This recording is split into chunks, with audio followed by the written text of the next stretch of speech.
So the parable of the Good Samaritan in Luke chapter 10 from verse 30 onwards. What happens here is Jesus is interacting with the Pharisees and religious leaders. Again. And and they are trying to test him. And they ask him, what's the greatest commandment?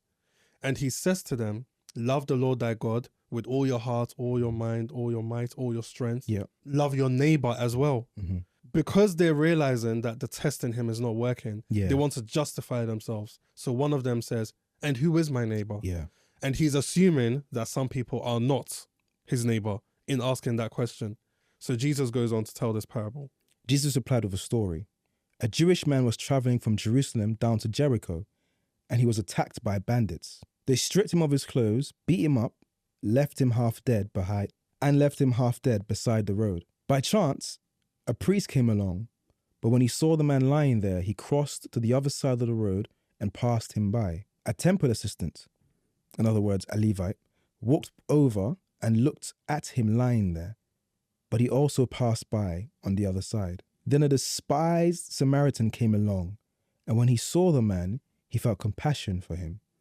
Going over to him, the Samaritan soothed his wounds with olive oil and wine and bandaged them. Then he put the man on his donkey and took him to an inn, where he took care of him. The next day, he handed the innkeeper 2 silver coins, telling him, take care of this man. If his bill runs higher than this, I will pay you the next time I'm here. Now, which of these 3 would you say was a neighbor to the man who was attacked by bandits?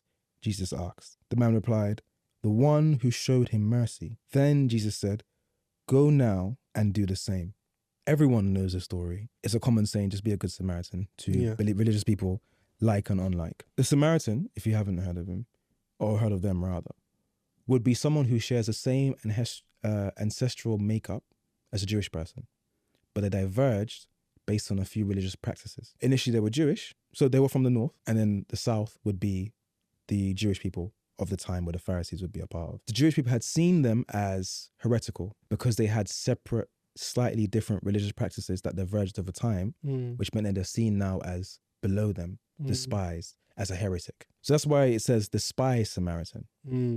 What's interesting is, as they come along, first you're given a priest who is a very high-ranking person, a very religious person, a person who knew the Torah inside out, who'd have opened up to Deuteronomy 6 and 5 and read about loving God with all your heart, your mind and your strength, and loving your neighbor. And they would have gotten to this point, wouldn't have necessarily know if man was Jewish or not. Yeah. Would have known. Yeah, because right? he was stripped of his clothes. So exactly. Any way of identifying who he is, his background or anything would have been gone. Exactly. Sees the man and decides to cross to the other side to walk on. Can we stay on that? Yeah, you can. When I was on the train thinking about this, I was thinking to myself, how many people would see the way the priest behaved and be put off God because of the way the priest behaved? 100%.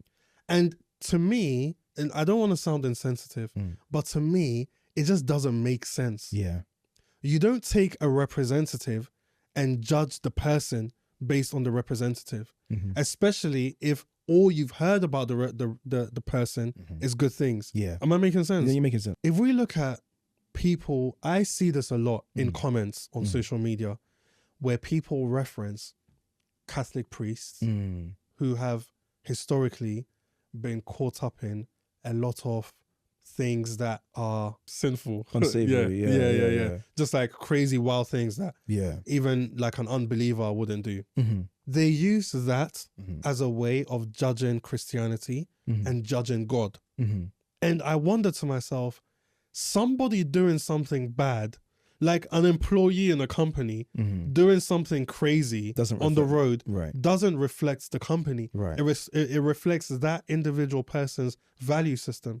And if what they're supposed to represent, they're not demonstrating it, it means that it's about a lack of transformation in them rather than it is a lack of love and empathy and compassion from the one who they're representing. But people do it for a reason though.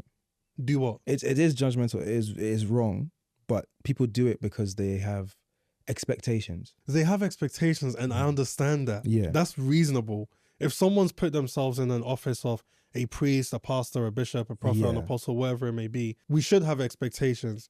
But when you decide to bet your eternal life on the facts that some person that's supposed to be representing God did something wrong, then it starts to like not really make sense to me. Can I code you right there? Yeah, sure. Take, for example, this example. These priests would have been reciting the Shema, like a prayer that was done daily or even more often than that, if I recall correctly, at least daily. Yeah. This prayer would have had contents about loving their neighbor in it. Yeah. And imagine you're not a Jewish person, a Roman, a Greek, and you hear them saying it, or you understand what the prayer is about, and then you see them behave in ways that doesn't care about their neighbor. You would have an expectation from what they profess and the way they behave, but their actions are like the opposite of it. Yes. How else would you react? I would judge them. I wouldn't judge the God that they claim to be representing. I understand that. I would see them as a false representation of God rather than thinking of God as being some type of bad person. If someone or is, bad being. If someone is a Satanist and they are a really moral person. Yeah. I wouldn't judge them. I would still see Satan as evil. No, 100% because of what you believe. Yeah. But if someone who doesn't believe that or doesn't really care, they would say, well, all the Satanists seem to be really good people because they represent, whatever they're representative must be, whatever they're doing is a representation of what they believe. But would I bet my eternal life on people? Like how people are behaving? Yes, because human beings are inherently social. Yeah, but no, like I wouldn't though. No, look, like I think when it comes to afterlife, I'm saying that from that point of view, it makes sense. But if you're not a believer, most people, then that's irresponsible. Most people who do business, most people do family events, most people do everything mainly through their network and what they see and what they know. Like almost everything is based on what other humans do, right? Because that's just how we operate. We're inherently social, and there's a network of humans, and that's how we work. Yeah, it's not abnormal for a human to make a judgment about something based on representation of it.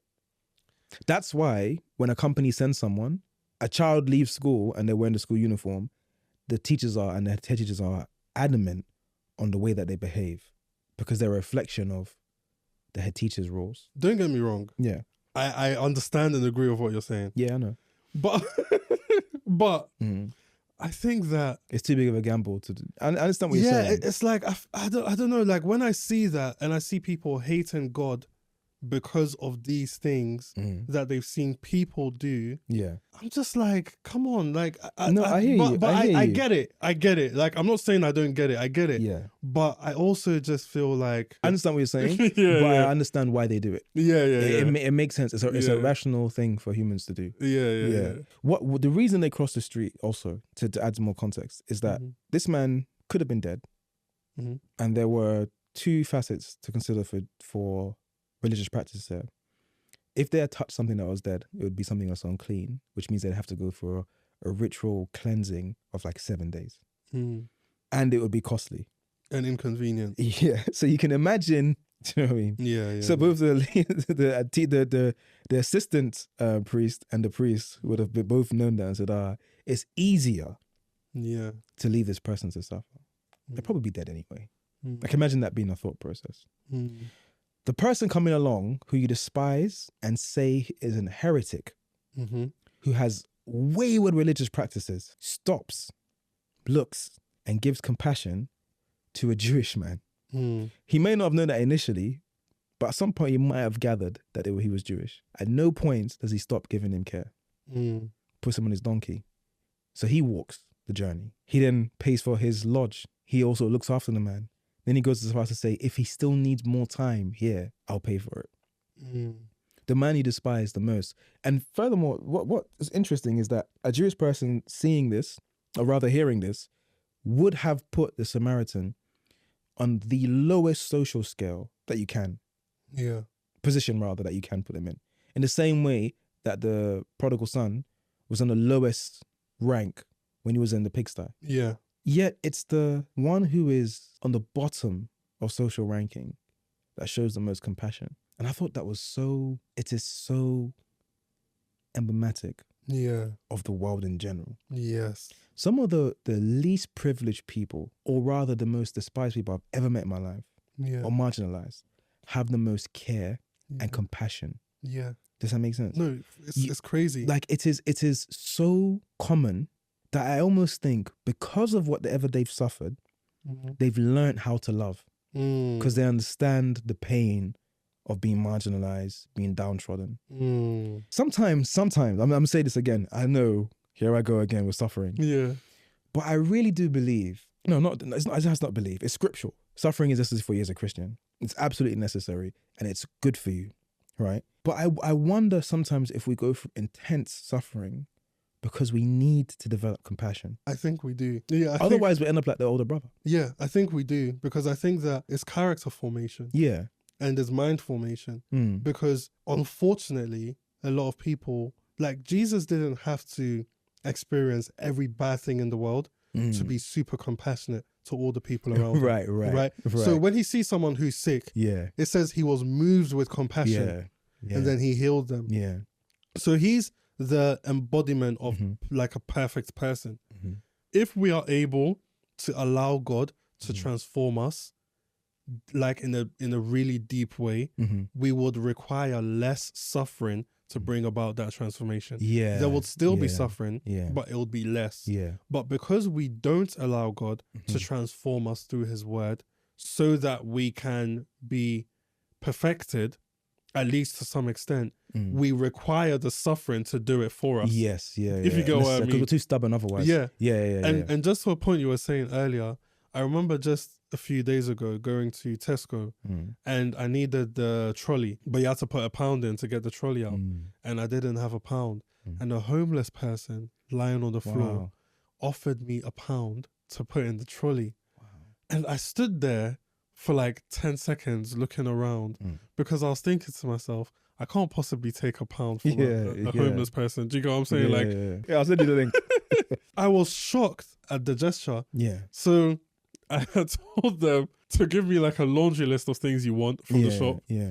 I'll take the £1 to get the trolley, and then I'll go buy everything you need, and then I'll come back, give you the £1 and then some. And so that's exactly what they did. Like they wanted a pillow, duvet, like all these different things, and like I got it for them. But my shock was in the fact that they were willing to give me the £1 for nothing in return. Yeah. Even though they are in a situation. Yeah. No, I think it's a genuine reality of life. Yeah. And I think it's also because when Jesus is given this, the Pharisees are hearing it again, and he's always atting them.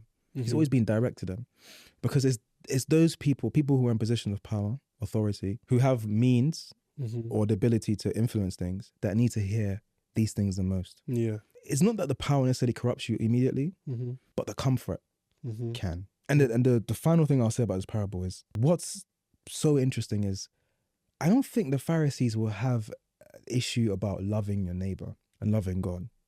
Yeah. The problem was, who is my neighbor? Yes. To what extent is someone my neighbor? Does that make sense? And time again, Jesus keeps expanding the boundary of what a neighbor is.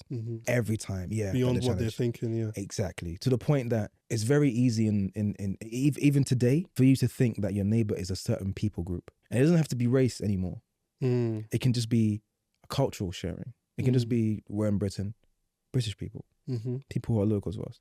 But the more and more you read this, the more and more you think to yourself, it's everyone that exists. Yeah, it's everyone. And if we applied that same Christian idea to things, there's certain things politically we couldn't support. There's certain things, well, it's always going to be political. It's always going to be political. There's certain things we couldn't support, but we support it anyway because really deep down, we haven't seen those same people as our neighbor. Yeah, we haven't expanded who our neighbor is to those people groups. Yeah, and I'm speaking directly to Christians here.